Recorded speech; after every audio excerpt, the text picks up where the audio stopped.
안녕하세요. 전기를 가장 쉽게 이해하는 시간 노바볼트입니다. 오늘부터 전기공학의 가장 기본이 되는 파트죠.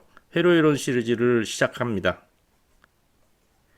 첫 번째 시간으로 화면에 보이는 것처럼 직류와 교류의 본질적인 차이에 대해서 알아보도록 하겠습니다. 구독은 영상 제작에 큰 힘이 됩니다. 구독 부탁드리겠습니다.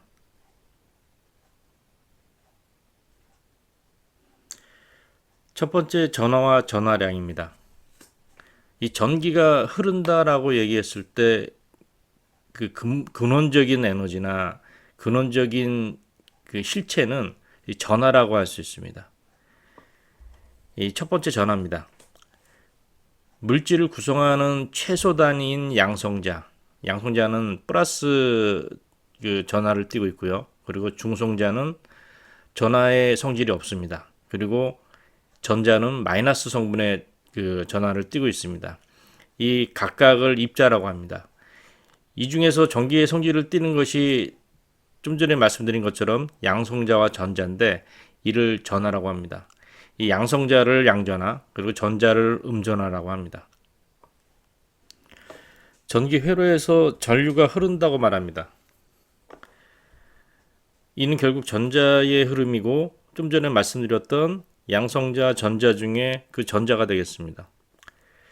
그럼 이 전자의 전기량, 이 전기량을 전하량으로 부릅니다. 이 전하량이 얼마나 되는지, 전하 1쿨롱은 전자가 몇 개나 필요한지에 대해서도 알아보겠습니다. 두 번째 전하량입니다. 전기를 띠는 양성자 플러스와 전자 마이너스가 가지는 전기량을 전하량이라고 하고 단위는 쿨롱을 사용합니다. 아래 표를 보시면 원자핵 안에는 양성자와 중성자로 구성이 되어 있고요. 원자핵 주변을 전자가 회전하고 있습니다. 이 원자핵 안에 양성자와 중성자 중에 양성자는 플러스 전하량을 갖고 있고 중성자의 전하량은 제로입니다. 그리고 전자와 양성자는 이 표에서 보시는 것과 같이 양성자는 플러스 1.602 곱하기 10-16승 쿨롱 미세한 전기량의 그 양의 전기량을 갖고 있고요. 전자는 마이너스 1.602 곱하기 10-16승 쿨롱 이 미세한 음의 전하량을 갖고 있습니다. 이 원자핵의 양성자의 전하량과 그리고 전자의 그 전하량이 동일하기 때문에 전자가 이 궤도에서 이탈하지 않고 계속 회전할 수 있는 그런 상태를 유지할 수 있다라고 하겠습니다. 그리고 이 아래 보시면 1쿨롱의 전하를 만들기 위해서 필요한 전자의 개수는 무려 6.24 곱하기 10의 18승계가 필요합니다.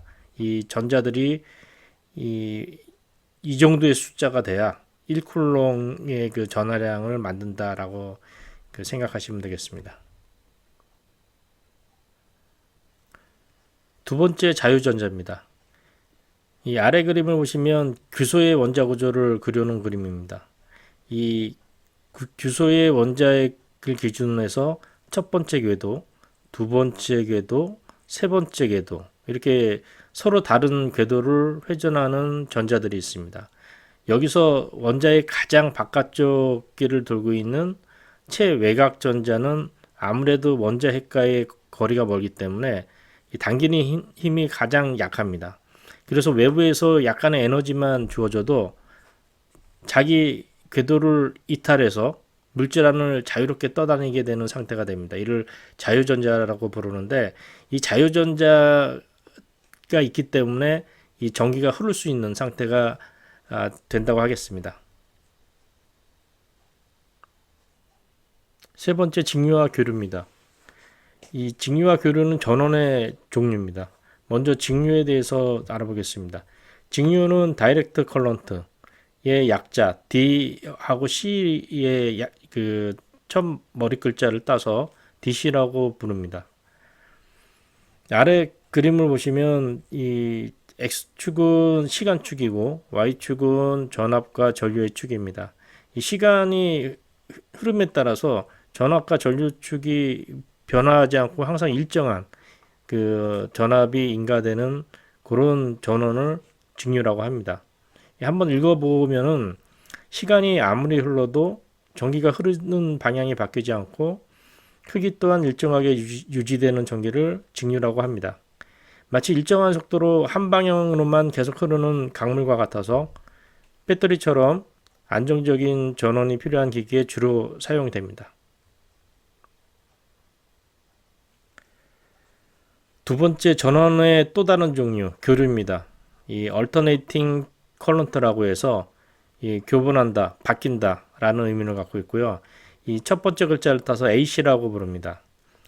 이 아래 그림을 보시면 이 시간에 따라서 이 전압의 크기가 위아래로 계속 바뀌고 이 방향뿐만 아니라 이 시시각각에 따른 이 크기들도 계속 바뀌는 이런 전원을 교류라고 합니다. 한번 읽어보겠습니다. 시간이 지남에 따라 전압과 전류의 세기가 커졌다 작아지기를 반복하고 흐르는 방향 또한 주기적으로 뒤바뀌는 전기를 교류라고 합니다.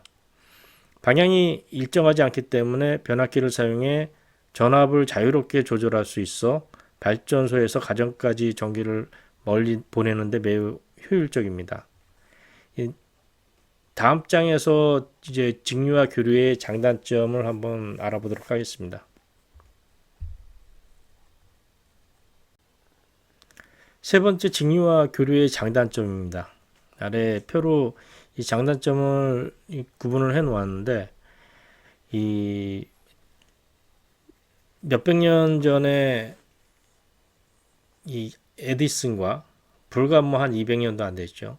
에디슨과 테슬라 간의 직류와 교류의 전쟁 얘기 많이 들어보셨을 겁니다.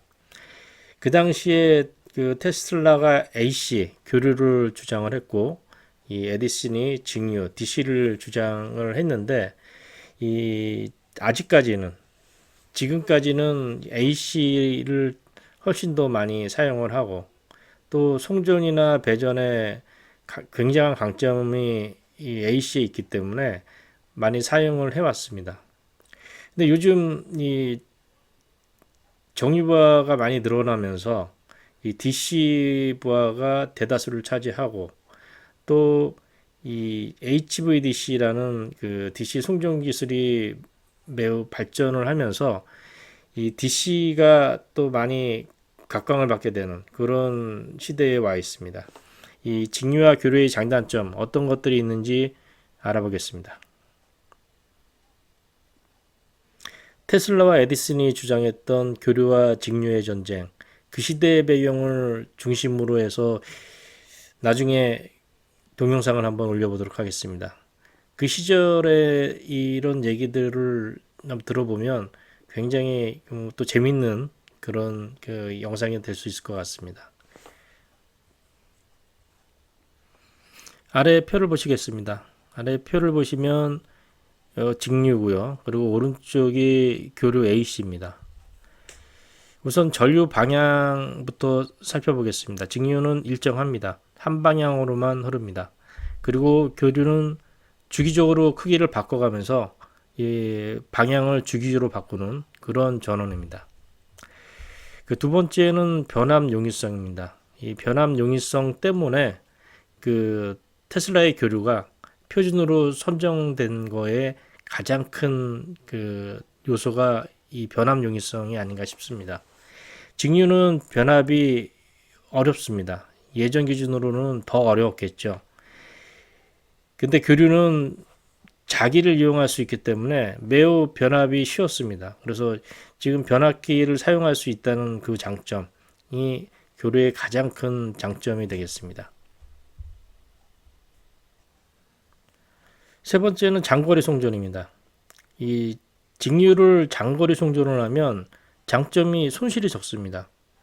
왜 손실이 적냐면 케이블 안에 저항 성분에 의한 손실만 발생하기 때문에 이 교류 대비해서 교류 같은 경우에는 저항 성분은 저항 성분대로 그리고 표피 효과로 인한 손실 그리고 자장으로 인한 그 유도 손실이 그 플러스 되기 때문에 거리가 길면 길수록 그런 것들이 굉장히 많은 손실을 차지하게 되어 있습니다. 그래서 이 장거리 충전 때 DC를 사용할 수 있다고 하면 손실의 그 장점 때문에 그 교류 대비해서 굉장한 그 이점이 있고요. 그리고 교류 같은 경우에는 거리 증가 시 유도 손실까지 플러스 되기 때문에 손실이 DC 대비 굉장히 큰 편입니다. 네 번째는 에너지 저장입니다. 에너지 저장. 직류는 배터리 등의 직접 저장이 가능합니다. 하지만 교류는 직접 저장이 불가능합니다. 항상 직류로 변환을 해서 저장을 해야 되기 때문에 에너지 저장 측면에서는 직류가 훨씬 유리하고 그 장점이 있다라고 하겠습니다. 다섯 번째 주요 장점을 보겠습니다. 직류의 주요 장점. 전압이 일정하여 회로 구성이 안정적이다. 그리고 교류의 주요 장점은 발전과 대량 송전에 최적화되어 있다. 이런 장점이 있고요. 그리고 주요 단점은 직류 같은 경우에는 고전압, 승합이 복잡하고 비용이 높습니다. 이 교류 같은 경우에는 전압이 계속 변하므로 저장이 불가하다. 이런 큰 단점이 있습니다.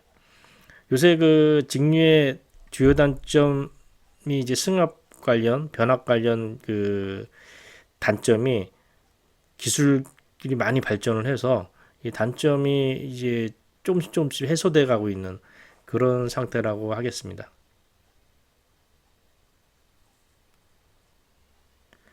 오늘은 6회 회로이론 1편 직류 및 교류에 대해서 알아보았습니다. 구독은 영상 제작에 큰 힘이 됩니다. 구독과 좋아요 부탁드리겠습니다. 감사합니다.